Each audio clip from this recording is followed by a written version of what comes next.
किसी भी देश में किसी भी धर्म की कोई किताब भगवान ने कभी नहीं लिखी। हर किताब मनुष्य ने लिखी है। मैं अपने एक ब्राह्मण मित्र की शादी की बारात में शामिल हुआ था।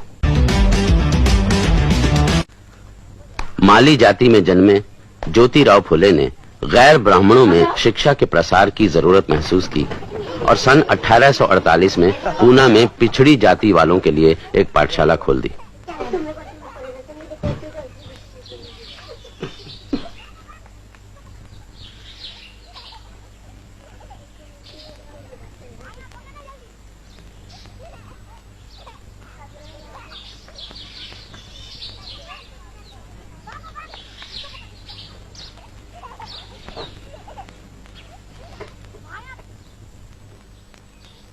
कुछ बरसों पहले मैं अपने एक ब्राह्मण मित्र की शादी की बारात में शामिल हुआ था। मित्र के रिश्तेदारों ने मुझे देखा और चले जाने को कहकर मेरा अपमान किया था। उन्होंने मुझसे कहा था कि तुम शूद्र हो और शूद्रों को अधिकार नहीं कि ब्राह्मणों के कंधे से कंधा मिलाकर चले।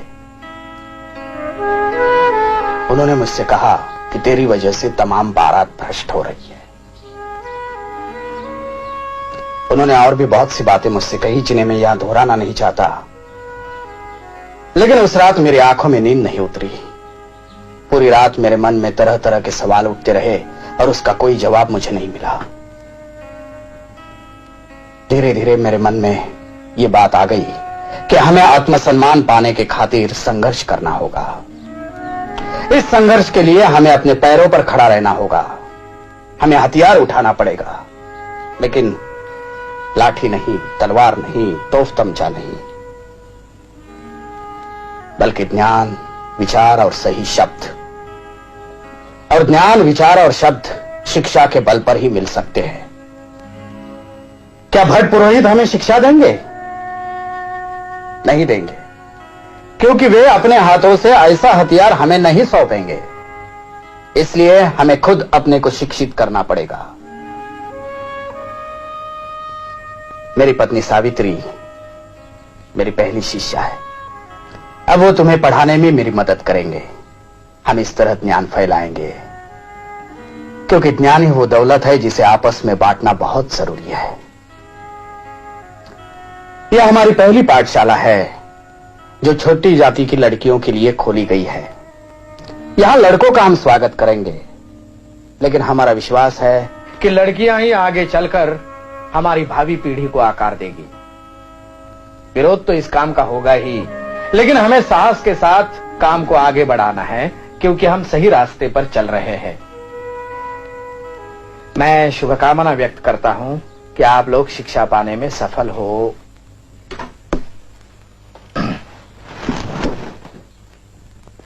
अच्छा बच्चों, अब तुम सब घर जाओ। कल से तुम्हारी शिक्षा आरंभ होगी।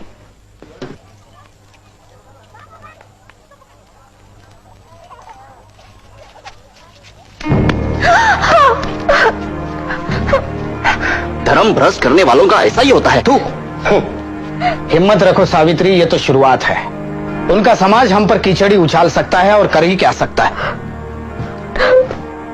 रूखा सड़ा हुआ समाज, अपने हाथों पैदा किए दलदल में धंसा हुआ समाज है वो। जब हम कुंभी किसान शिक्षा पालेंगे तो कुल समाज को उलट कर रख देंगे हम। सारी कालिमा धो देंगे हम। सावित्री, तुमने जो काम शुरू किया है वो बहुत साहस का है। ये मामूली औरत की बूते की बात नहीं कि घर की दहलीज पार करके बाहर निकले और पढ़ाने का काम करे। तुम गर्व से माथा उठाकर चलो सावित्री। एक दिन साबित हो जाएगा कि हम ही सही थे। क्या हुआ ज्योति? क्या हुआ बहू को? नहीं, कुछ नहीं बाबा। तो फिर रो क्यों रही है? साड़ी पर ये गोबर और कीचड़, क्या बात है? वो पाठशाला से लौट रही थी, तब कुछ लड़कों ने उस पर कीचड़ और गोबर फेंका। तो क्या फूल बरसाते? ज्योति, मैंने तुम्हें 20 बार समझाया है कि धर्म कर्म का मामला है, तुम बेकार टांग मत अड़ाओ। शूद्रों को और औरतों को पढ़ने लिखने का अधिकार नहीं है, लेकिन तुम मानते ही नहीं। वो पाठशाला खोलकर तुमने पूना के हर ब्राह्मण को अपना दुश्मन बना लिया है। हर ब्राह्मण नहीं बाबा, कुछ समझदार ब्राह्मण हमारे साथ भी है। तुम्हें पढ़ने के लिए स्कूल भेजा, वही मैंने गलती की। उन पादरी मास्टरों ने तुम्हारा दिमाग खराब करके रख दिया है। उसी वक्त मैं अपने समाज के लोगों की बात मान लेता तो आज ये दिन देखना ना पड़ता। अरे तुम्हें करना हो तो करो, जिद्दी आदमी ठहरे, लेकिन मेरी बहू को उसमें क्यों घसीटते हो? क्योंकि शिक्षा ही इस देश को और हमारे धर्म को बचा सकती है। यह तभी हो सकता है जब हर एक को शिक्षा पाने का मौका मिले। मैं अपने धर्म को भ्रष्ट नहीं कर रहा हूं बाबा, मैं उसे सुधारना चाहता हूं। मैं आप ही से पूछता हूं कि यह कानून किसने बनाया है कि सिर्फ ब्राह्मणों को पढ़ने का अधिकार है और शूद्रों को नहीं है? यह ब्राह्मणों का बनाया हुआ कानून है, नहीं है? ये सब भगवान की आज्ञा है। भगवान को इसमें क्यों घसीटते हैं आप? हा? किसी भी देश में किसी भी धर्म की कोई किताब भगवान ने कभी नहीं लिखी। हर किताब मनुष्य ने लिखी है और धर्म पंडितों ने बार बार कहकर यह बात हमारे दिमाग में भर दी है कि यह भगवान की आज्ञा है, ताकि हम कोई सवाल नहीं उठा सके। देखो, शूद्रों और औरतों को भगवान के नाम पर दबाया गया है और कुछ नहीं है। देखो ज्योति, मैं तुमसे बहस नहीं करना चाहता। मैं सिर्फ इतना जानता हूं कि हमारे पुरखों ने कुछ नियम बनाए हैं और हमें उनका पालन करना चाहिए, बस। हाँ, मैंने भी एक नियम बनाया है बाबा। मेरे पीछे पीछे आओ, मेरे पीछे पीछे आओ, रुको नहीं तुम मत घबराओ, धिक्कारो मनु की आज्ञाएं, शिक्षा पाओ और दिलाओ, शिक्षा का आनंद महान, ज्योति का कहना लो मान। बकवास। उन गिरस्तानी स्कूल के मास्टरों ने तुम्हारे दिमाग में ये खुराफात भर दी है। और फिर किसी ने आपको यह भी बताया होगा कि मैं ईसाई बन रहा हूं। क्या? ईसाई? सच? देखो ज्योति, मैं एक ही बात समझता हूं, और वो ये है कि तुम्हारी वो पाठशाला बंद होनी चाहिए और बहू का पढ़ाना भी खत्म होना चाहिए। नहीं, ये नहीं हो सकता। सब हो सकता है। देखो ज्योति, मैं तुम्हें आखिरी बार बता देता हूं कि अगर तुमने मेरी और अन्य लोगों की आज्ञा का पालन नहीं किया तो तुम्हें और तुम्हारी पत्नी के लिए इस मकान में कोई जगह नहीं है। तुम्हें यह मकान छोड़ना पड़ेगा।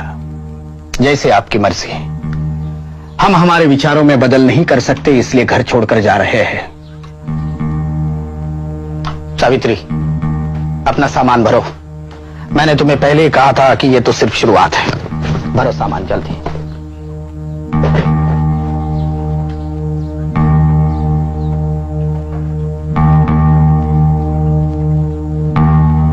ज्योति तो पागल हो गया है, विराट पागल।